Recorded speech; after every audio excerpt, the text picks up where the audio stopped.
Un tipo dice, yo no dejo que la gente haga comentarios negativos cuando estoy cerca. Bien, vaya, vamos a meterlo en una colonia para locos. ¡Vamos! ¿Acaso no puede aceptar algunos comentarios negativos? ¿Acaso no puede aceptar ni un poco la verdad? ¿Acaso no puede aceptar algo de tragedia acerca de usted? Sí, por supuesto. ¡Vamos! Ya salgan de primer grado, de segundo grado. No dejen que sus vidas se vuelvan vacías diciendo, ah, no, nada de cosas negativas acerca de mí. Es una tontería. Maduren, vuélvanse poderosos. Pero no permitan que el pesimismo los engañe al punto de decir que existe una sola visión. No hay una sola visión. También está medio lleno, pero no está únicamente medio lleno, está medio vacío. El último, las quejas. Hay lugar para quejas legítimas, pero si dejan que esto corra sin límites, los conquistará. Las quejas tomarán el mando de sus vidas, los destruirán y los dejarán sin nada. Nadie quiere que lo acompañe un quejoso. Nadie quiere promover a un quejoso. Nadie quiere vivir con uno. Nadie quiere ofrecerme uno. Nadie quiere trabajar con uno. Nadie quiere tener uno cerca. Los despojará de más oportunidades que las que puedan llegar a imaginar. Permitan que esta enfermedad tome el mando y dejen que lo sujete del cuello. Si no creen que esto sea malo, pregúntenles a los hijos de Israel, los del Antiguo Testamento. Típico de todos nosotros. Su historia aparece en el libro. La historia dice que los hijos de Israel eran esclavos. Dios realizó una serie de milagros deslumbrantes y los sacó de ahí. Y luego ellos se dirigieron a la tierra prometida. ¿Recuerdan esa historia?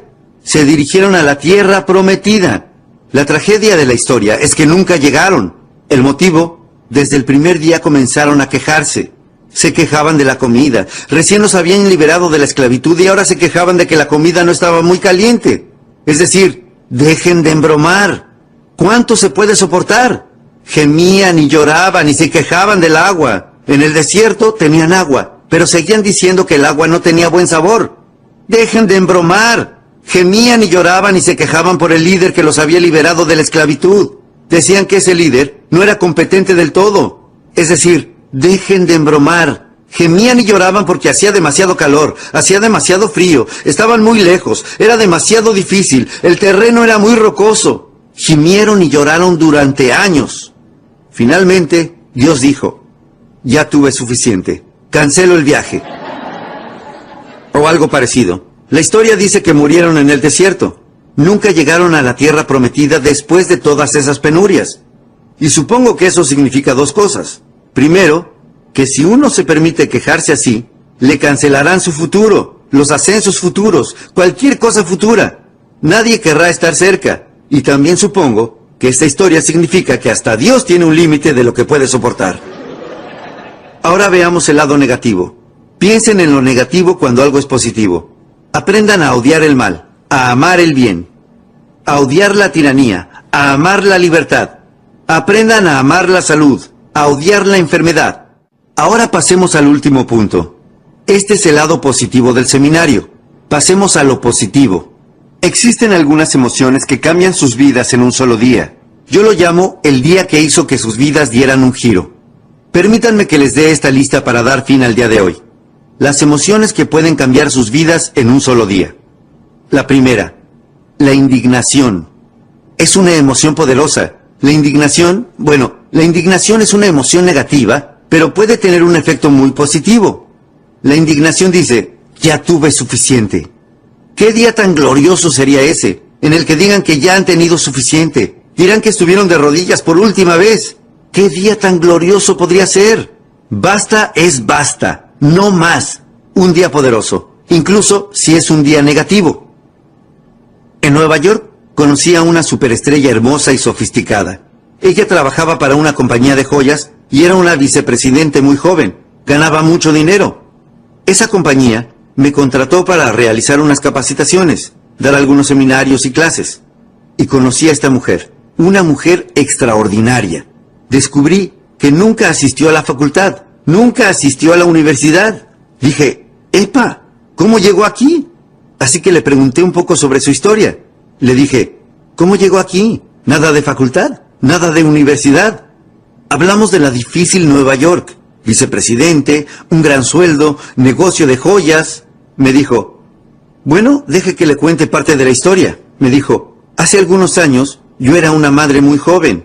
Dijo, y un día le pedí $10 a mi marido y él preguntó para qué eran.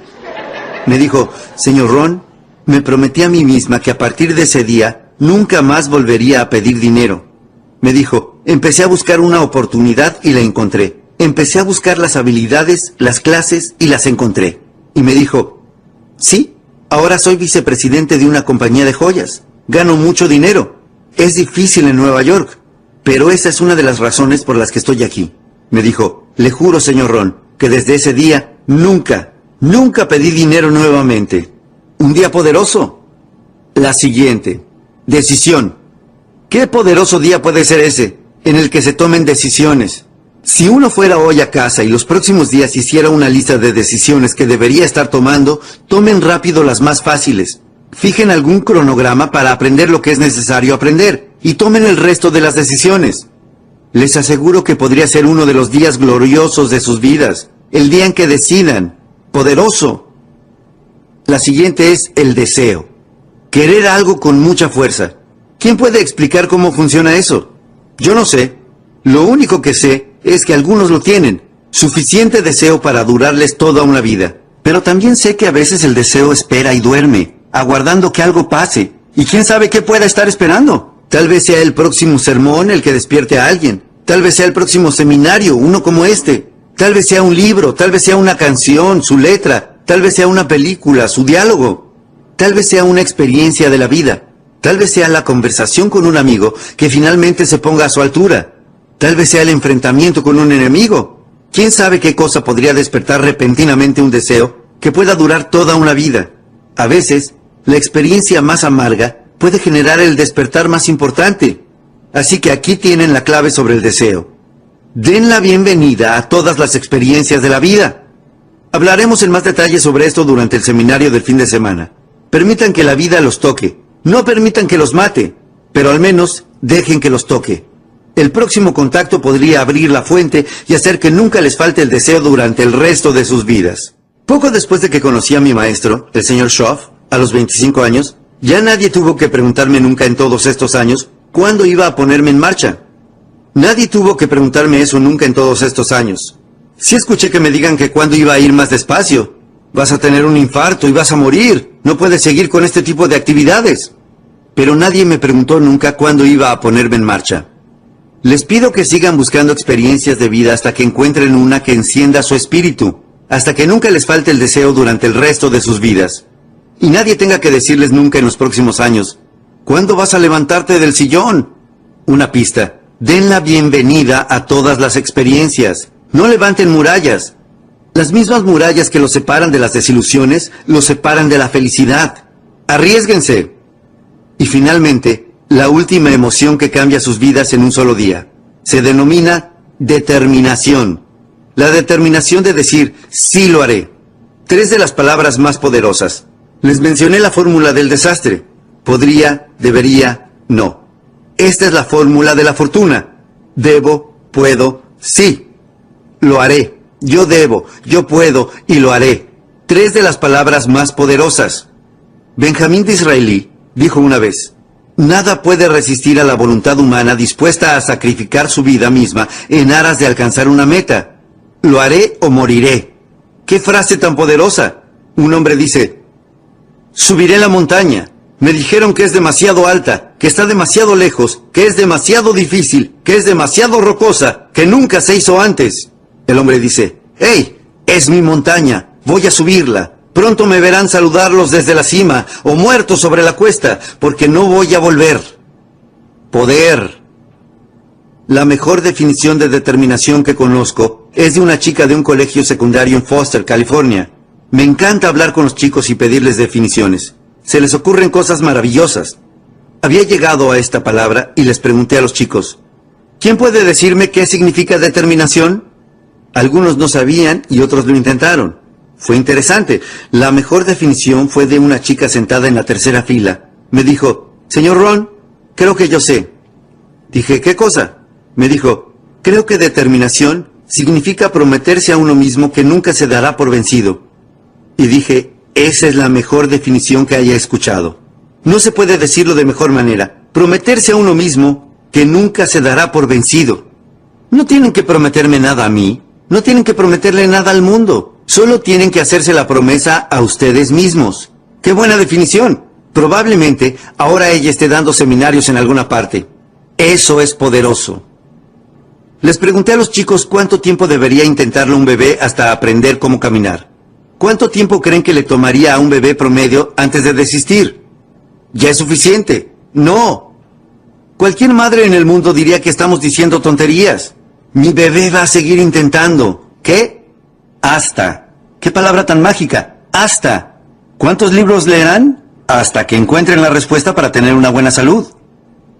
Lean 1 y renuncien. Lean 2 y renuncien. Y se arriesgan a sufrir un problema cardiovascular. No puedo creerlo. ¿Acaso no leerían suficientes libros hasta? ¿Acaso no leerían suficientes libros sobre independencia financiera hasta ser financieramente independientes? ¿Acaso no leerían suficientes libros sobre liderazgo hasta convertirse en líderes? ¿Acaso no leerían suficientes libros sobre el poder hasta obtener poder? ¡Por supuesto! ¿Por qué no? No se conformen con menos. Usen esta pequeña frase de hasta. Realizaré suficiente ejercicio hasta ser saludable. Estoy sin aliento, pero me impondré disciplinas hasta que ya no me falte el aliento. No voy a subir unas escaleras y después no poder recuperar el aliento. Basta. La magia del hasta. El día que hace que sus vidas den un giro. Y ahora les voy a presentar mis 4 preguntas de cierre y terminamos.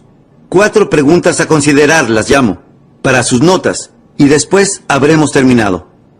Vaya día fascinante que fue este. No veo la hora de volver.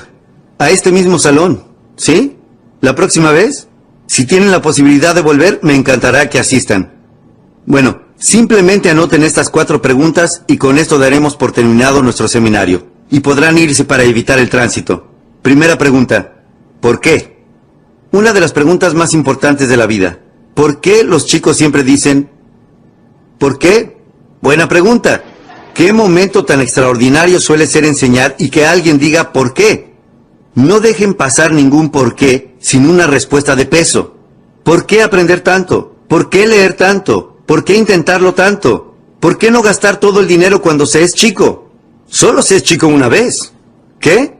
Hay que responder a esos qué. ¿Por qué? Hay que plantear algunos por qué. Veamos lo que enseñamos en liderazgo. Cuando el por qué adquiere poder, el cómo se vuelve fácil. ¿Por qué? Si uno puede pensar suficientes motivos, puede revolucionar su vida. Pocos motivos y les aseguro que tendrán pocas respuestas. Si uno tiene suficientes motivos, eso lo impulsará a encontrar libros y respuestas, y asistir a clases, y a fijarse disciplinas, y hacer todo lo que sea necesario. Si uno tiene suficientes motivos, para eso está el por qué. Cientos de motivos. Y ahora les mencionaré una de las mejores respuestas al por qué. Segunda pregunta. ¿Por qué no? ¿Qué otra cosa hay que hacer una vez que están en esa situación? ¿Por qué no ver qué tan lejos pueden llegar? ¿Cuántas habilidades pueden desarrollar? ¿Cuánto dinero pueden ganar? ¿Cuánto pueden compartir? ¿Por qué no ver en cuántos emprendimientos pueden involucrarse? ¿Cuántas ventas pueden realizar? ¿Cuántos ascensos pueden lograr? ¿Cuántos amigos pueden hacer? ¿Cuán valiosos pueden volverse para sus familias? ¿Por qué no ver todo lo que pueden hacer y ver todo lo que pueden ver? E ir a donde puedan ir y hacer todo lo que tengan la posibilidad de hacer y vivir una vida extraordinaria? ¿Por qué no? ¡Hey! Tienen que quedarse aquí hasta que se vayan. O sea, ¿qué otra cosa van a hacer? Deben esperar hasta que llegue el amargo fin. ¡Vamos! ¿Por qué no verlo todo? ¿Por qué no tenerlo todo? ¿Por qué no hacerlo todo? ¿Por qué no dedicarse a tantas cosas como puedan para comprobar todas sus posibilidades y todos sus valores en cuanto a la vida y el corazón y el espíritu y el alma? ¿Por qué no? Y ahora les voy a hacer una de las preguntas más importantes que podría hacerles en forma individual si tuviese oportunidad. Pero tendré que hacerla en forma colectiva, aunque quiero que la consideren en forma individual. Hoy vine desde mi casa y dejé a mi familia para pasar un tiempo con ustedes y sus familias para hacerles esta pregunta sumamente importante. Algo que es importante para mí y es la pregunta número 3. ¿Por qué ustedes no? Soy un chico granjero de Idaho, criado en el anonimato. A los 25 años estaba en bancarrota y avergonzado enfrente de mi familia. Mi familia sabía que los acreedores decían que iban a venir a llevarse mi auto. ¿Qué clase de padre es ese? Así que, ¿cómo llegué aquí? Vamos, les estoy preguntando por qué ustedes no. Si yo puedo encontrar este librito, El hombre más rico de Babilonia, ¿acaso ustedes no pueden encontrarlo? Si yo puedo leer, ¿acaso ustedes no pueden leer? Si yo puedo cambiar, ¿acaso ustedes no pueden cambiar? Si yo puedo fijarme algunas disciplinas y salvarme del desastre, ¿acaso ustedes no pueden? Y la respuesta es sí. ¿Por qué ustedes no? ¿Acaso su sangre tiene menos ambición que la mía? No puedo creerlo. No puedo creer que yo sea inteligente y ustedes sean estúpidos. Yo puedo entender algo y ustedes no pueden. No puedo creer eso. Yo tengo empuje, ustedes no lo tienen. No puedo creer eso. Si no, ustedes no estarían hoy aquí. ¿Por qué ustedes no? Un chico granjero de Idaho. De eso se tratan las historias sobre el éxito en los Estados Unidos. Desearía tener un montón de personas que subieran a este estrado y contaran sus historias y dieran sus testimonios y no ser solo yo para alentarlos. Y todas estas personas terminarían sus historias diciendo, ¿por qué ustedes no? Una madre que subsistía gracias a la asistencia social y que ahora es más rica de lo que puedan imaginar. ¿Acaso ella no les diría por qué ustedes no?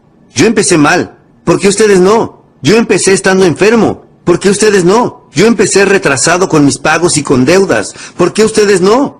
Yo estaba desesperado y ahora camino con la cabeza en alto. ¿Por qué ustedes no? De eso se tratan las historias sobre el sueño americano. ¿Por qué ustedes no? Si uno puede hacerlo, todos podemos hacerlo. Desearía presentarles más historias. Una de las mejores que conozco es de un querido amigo mío, Mark Hughes, de Herbalife. ¡Wow! ¡Qué historia! Mi querido amigo Mark Hughes creció en la parte difícil de Los Ángeles y consumía drogas cuando era chico, pero consiguió escapar. Se interesó tanto en ayudar a que otros chicos salieran de las drogas que comenzó a recaudar fondos, incluso cuando era chico. Se convirtió en uno de los mejores. Cuando era adolescente ganó todo tipo de premios. Todavía da una buena parte de su fortuna a ayudar a que los chicos salgan de las drogas. Uno de sus clientes en aquel entonces fue Ronald Reagan, que después fue presidente del país. Esa ya es toda una historia. Este chico, Mark Hughes, no conoció a su padre hasta que cumplió 20 años. Y cuando lo conoció, no le agradó desafortunadamente. No volvió a verlo por 9 años.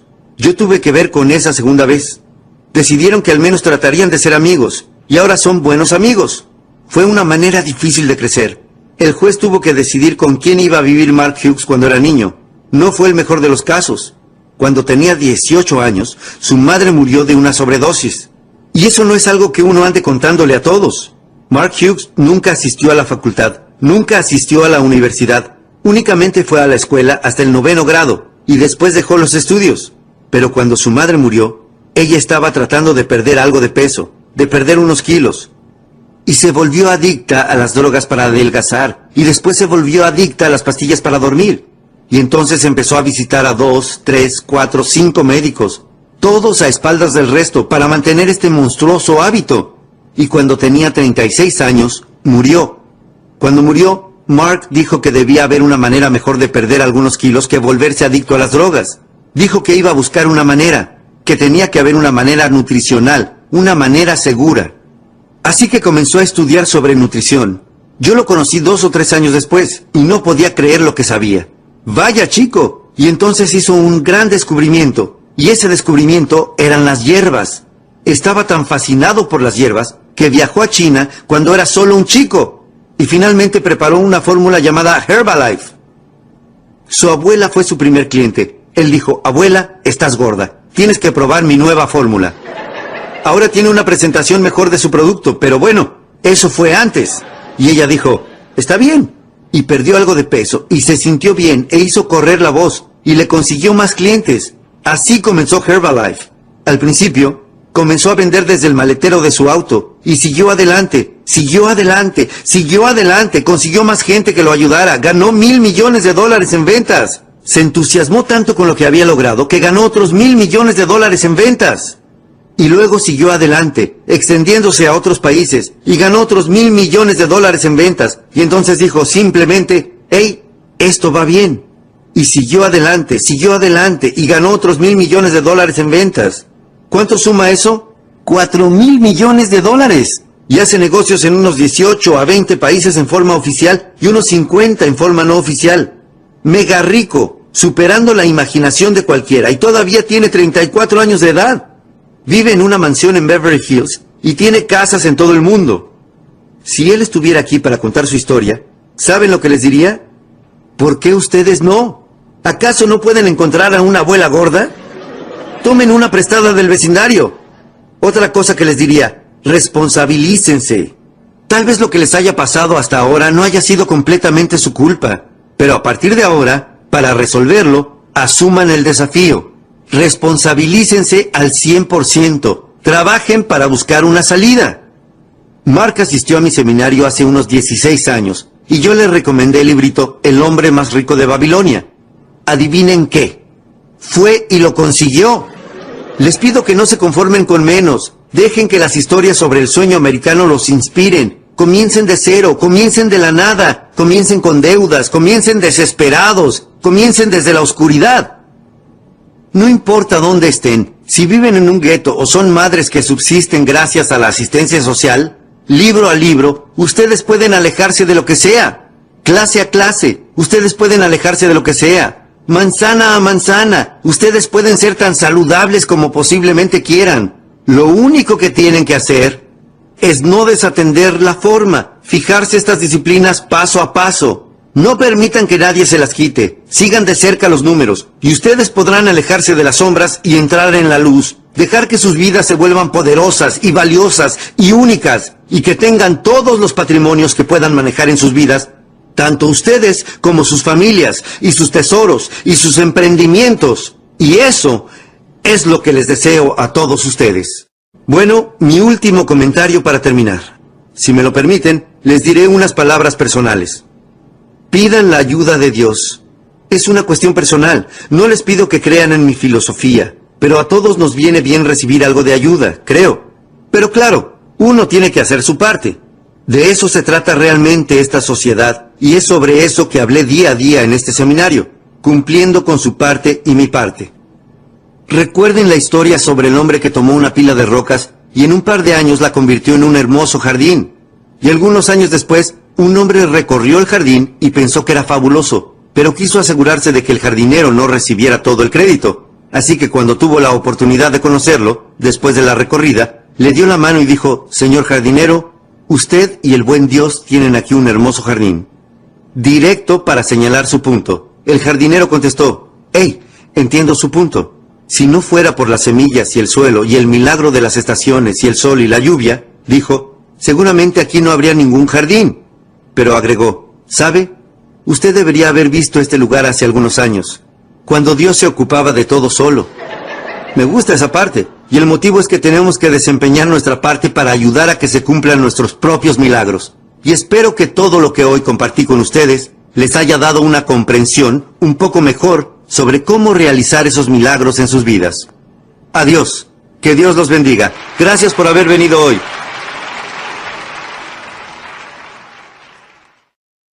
Existe una historia de la Biblia que enseña la ley de los promedios. Es una historia interesante llamada la parábola del sembrador. La historia del sembrador. Y si no la leyeron últimamente, se trata de una historia muy interesante de leer. Es un estupendo ejemplo de la ley de los promedios. Esta parábola del sembrador. El sembrador, antiguamente, era el tipo que plantaba los cultivos. Lo llamaban sembrador, sí. Todos preparaban el terreno. No sé cómo hacían para prepararlo, sí, pero todos preparaban el terreno. Y este tipo, al que llamaban el sembrador, plantaba los cultivos y usaba una enorme bolsa con semillas. Caminaba por el campo y, sí, sembraba las semillas y plantaba los cultivos. Lo llamaban sembrador. Ahora, la historia del sembrador es una típica historia de vida y de personas y de resultados y de lo que uno puede esperar. ¿Sí? Y uno tiene que dejar que lo obvio se convierta en su mejor maestro. Cuando uno lee la historia del sembrador, se encuentra algunos puntos muy interesantes. Primero, el sembrador era un hombre sabio. Y cuando uno lee la historia completa, llega a la conclusión de que el sembrador era un hombre sabio. Y esto es una gran ventaja. Uno no quiere enviar a un tonto a plantar la cosecha, ¿sí? Pasaríamos hambre en otoño. El siguiente punto en la historia es que el sembrador tenía semillas excelentes. ¡Excelentes! La historia dice que él era el mejor. No se conformaba con algo barato y de segunda calidad. El tercer punto en la historia es que era sumamente ambicioso. Y cuando uno lee la historia completa, llega a la conclusión de que este hombre era ambicioso, que es una cualidad admirable. Ambición. Y luego fue a trabajar. El tipo dice, sabía que en algún lugar habría una complicación. Seguramente ahí es donde esté, ¿verdad? El tipo va a trabajar. La historia habla de este sembrador con excelentes semillas, sumamente ambicioso, con oportunidades que lo rodeaban por donde mirase, tenía la capacidad, tenía las semillas, todo estaba preparado, y comienza a sembrar para tener algunos resultados. Lo que es interesante en la historia es lo que le pasó. Es una típica historia de vida, pero es fascinante. La historia dice esto. El hombre comienza a sembrar las semillas temprano por la mañana, pero la primera parte de las semillas que siembra cae al borde del camino y los pájaros se las comen. Él siembra estas buenas semillas, un hombre sumamente ambicioso que siembra estas buenas semillas y los pájaros se las quitan. Siembra algunas más y los pájaros las comen. Siembra algunas más y los pájaros las comen. Pero recuerden que esta es una historia de vida y de personas. ¿Les parece que esto sea algo típico? Vean, yo tengo que decirles como líder que los pájaros van a comerse parte de las semillas. Prepárate, John. Digamos que están en el negocio de los bienes inmobiliarios, ¿sí? Alguien aquí está en el negocio de los bienes inmobiliarios. Prepárate, John. John dice, hey, estoy buscando un cambio. Necesito un cambio de ocupación y escuché sobre los bienes inmobiliarios. Ustedes dirán, John, ven conmigo el viernes por la noche. Vamos a realizar una clase orientativa y te mostraremos cómo funciona. Podría ser un rayo de luz para ti. Ganarías el dinero que quieres ganar. Darías un giro a tu vida. ¿Quién sabe lo que puede pasar? John dirá, me parece estupendo. Allí estaré el viernes por la noche. Aprenderé todo. Seguramente me convierte en uno de sus mejores vendedores. Dirán, bueno, nos vemos el viernes por la noche. Llega la noche del viernes. Se suponía que comenzarían a las 7:30 y John no aparece. Uno dirá, bueno, quizás hay mucho tránsito. Así que esperamos hasta las 8. Cerca de las 8 llegamos a una conclusión. No va a venir. Pregunta, ¿qué pasó desde la inigualable conversación que tuvieron con John y le dieron esa estupenda idea? Prepararon una explicación, le ayudarían a cambiar su vida. Él dijo que estaría allí y sin embargo no está allí. ¿Qué podría haber pasado entre ese momento y el viernes por la noche? Los pájaros alcanzaron al chico. Lo atraparon. Y quién sabe quién podría haber sido, ¿cierto? Tal vez fuera su cuñado. Le habrá dicho, bienes inmobiliarios, no vas a meterte en esas cosas, ¿no? Lo habrá convencido de no hacerlo. O su plomero. Le habrá dicho, deje que le hable sobre los bienes inmobiliarios. ¡Su plomero!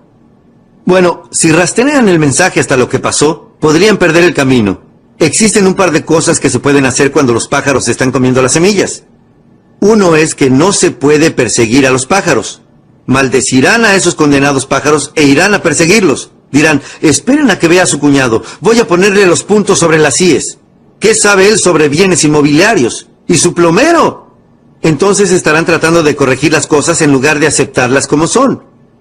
La mejor lección en la vida es aceptar como es, y no desear que fuera de otra manera, no desear corregirla. ¿Cómo aprovechar la manera en que es? Algunas personas prefieren vengarse a seguir adelante. Se desvían de su camino.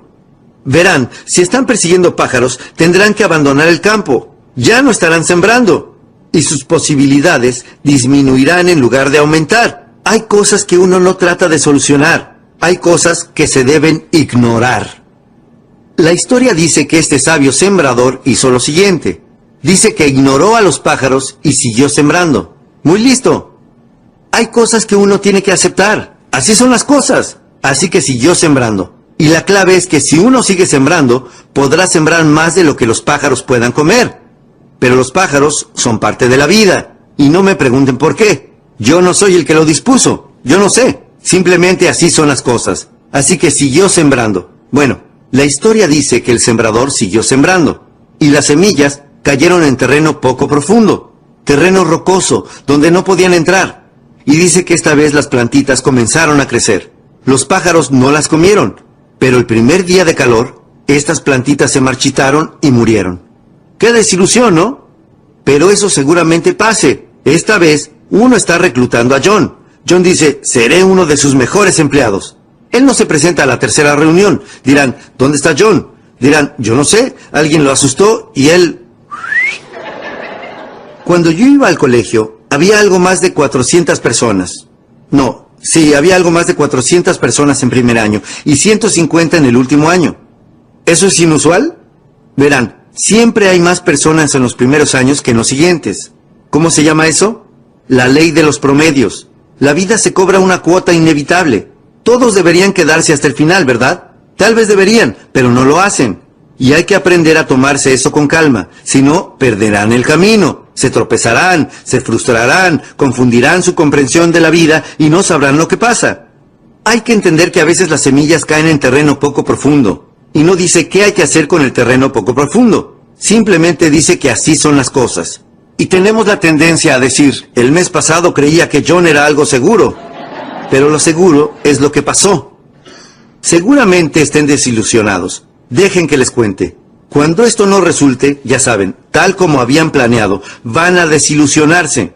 Pero ahí está lo que uno debe aprender para ser un líder. Hay que aprender a controlar sus desilusiones.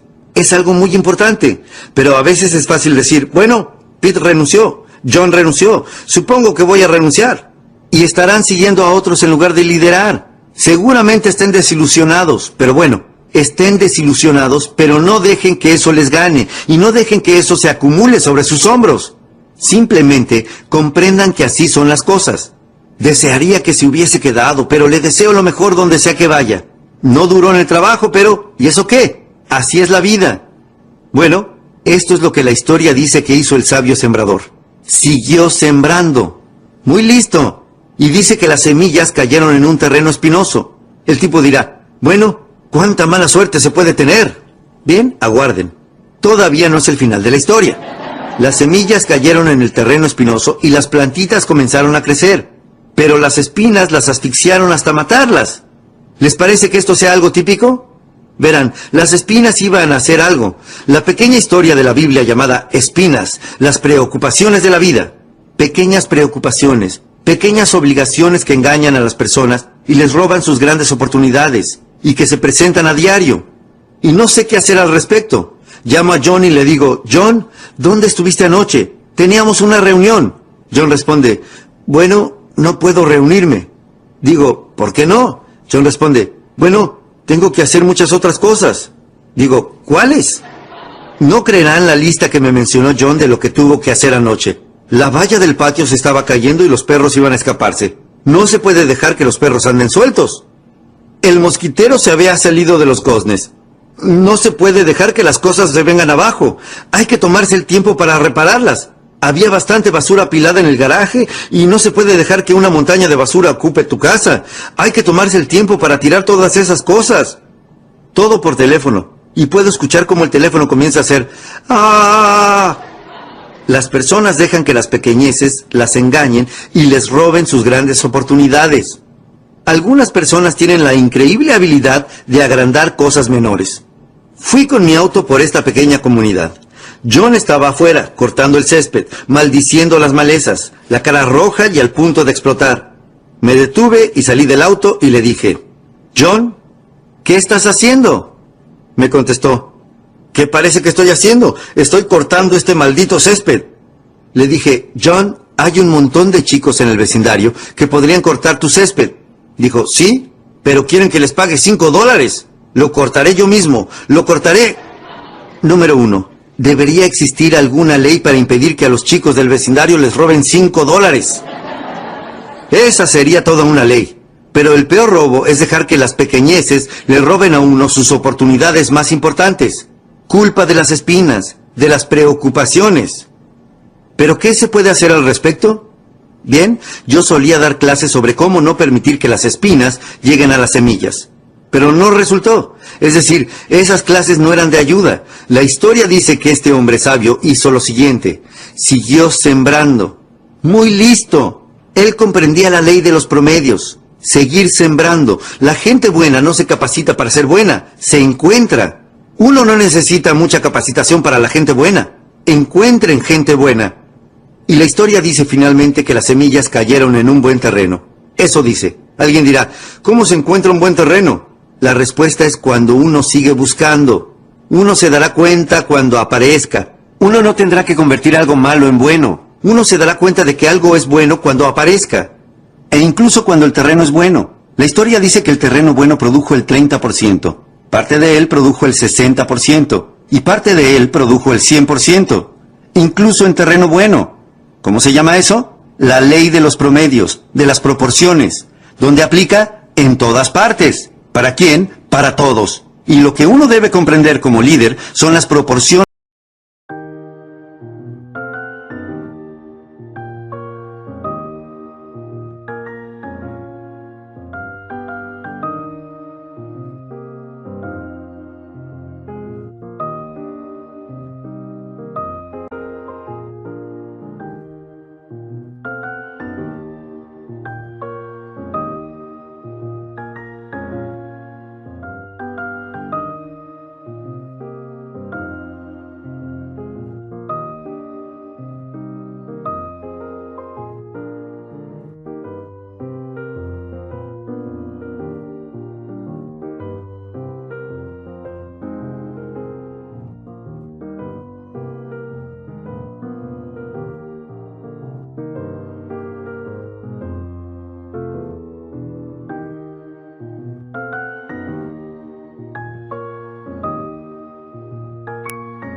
Kia lại khiến đôi mắt của em thêm sầu.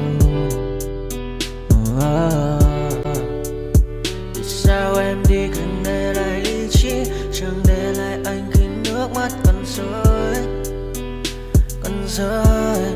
Vì giờ em đã vội quên đi bao câu hứa mình còn cho nhau, quên đi bao nỗi đau mình dành. Vì giờ em đã vội quên đi những lời hứa ngày nào, người dòng nước biết rồi. Anh như say đủ mắt môi, anh như chỉ còn muốn em bên cạnh như gần phố xa rồi. Anh chỉ muốn em cạnh đấy thôi, không muốn em ở bên đời, chỉ muốn em anh bên người. Người đã gỡ bước đi xa trong cơn mưa chiều vội vã, người đã bước quên anh khi cơn mưa qua gần vội vã. Em đã quên rồi mai sau tay yêu mà về, chẳng còn lại gì nhưng người em bao nước mắt rơi.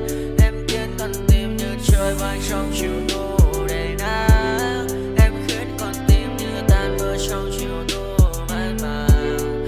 Về còn nhiều lắm những ngỡ vàng, nhiều lắm những nỗi vội vàng, nhiều lắm những cơn mưa em mưa ta bây giờ đơn vang. Không mơ không mai đứng sang nhờ mai em còn thơ đôi hồng mai anh còn người ta xưa ta chúng còn giữ nhau chẳng để giữ lấy em khi cơn mưa về đến. Và chẳng cần nhau khi anh với em cùng một đêm trôi, em mơ ta còn gì nữa đâu bằng cơn mưa ngày hôm qua. Ta còn lại gì nữa đâu khi